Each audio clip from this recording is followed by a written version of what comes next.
Since I was a little grommet getting board shorts as a little sponsored surfer, I've always wanted to see where this stuff comes from and how it's made and who makes it. So it feels like it's been a long time coming to be able to do that. The lack of transparency and accessibility in the garment industry, or just where our surf gear comes from, is really just an inherent part of the process. There's parts of our industry that are kind of shadowy. They're places that we don't really want to look at ourselves.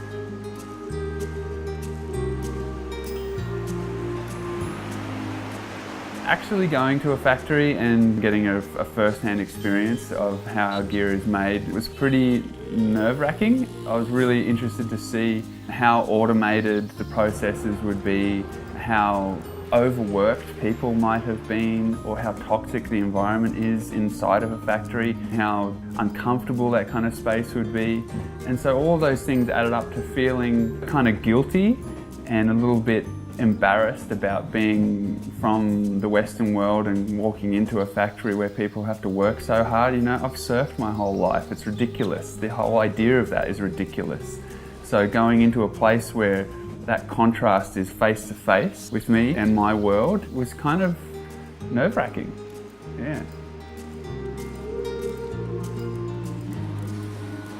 The doors open on the factory, and the very first thing in the whole process is just scanning fabric, so looking left and right constantly to make sure there are no imperfections. And the first person we meet is a guy named Chaminda, who is cracking jokes with us and offering for us to have a try at what he was doing, and of which I failed miserably. I couldn't see one thing and he was spotting them all over the place.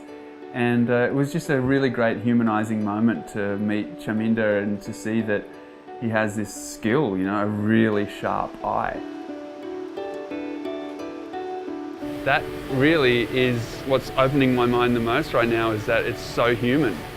Like, we're inside a serious building and there is a lot of machines here, and every single machine needs a talented human to operate it.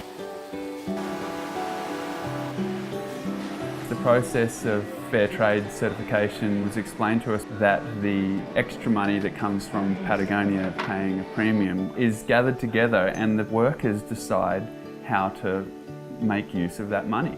So perhaps that's on cleaning up the local ecology in the area, or perhaps it's on making a kindergarten space for the children while the parents are at work. The kids can be looked after. Or in our case, when we were there, it was explained to us that all the workers had decided to pull together 50-kilo bags of produce and essentials for their life. So bags of rice, milk formula for babies. So that was really a clear example of how fair trade is making a difference in those workers' lives.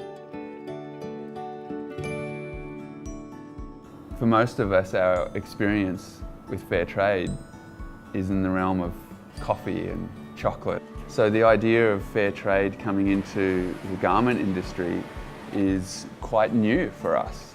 It's telling a new story, but of an old industry and defunct practices.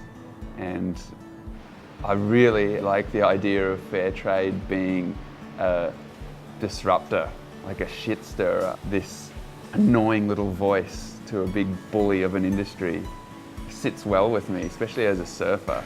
You know, the idea of being a little bit anti-establishment in some way, or really being pissed off at a system. It seems like fair trade is a way to take that frustration and do something with it. Drawing some imaginary line in the sand and just not caring about people who are out of sight and out of mind is not good enough. We can do better than that. And doing better than that means giving people a fair go. That's what fair trade is based on, that people are acknowledged and respected for the skills and the value of their work, and are given an opportunity to live a good life.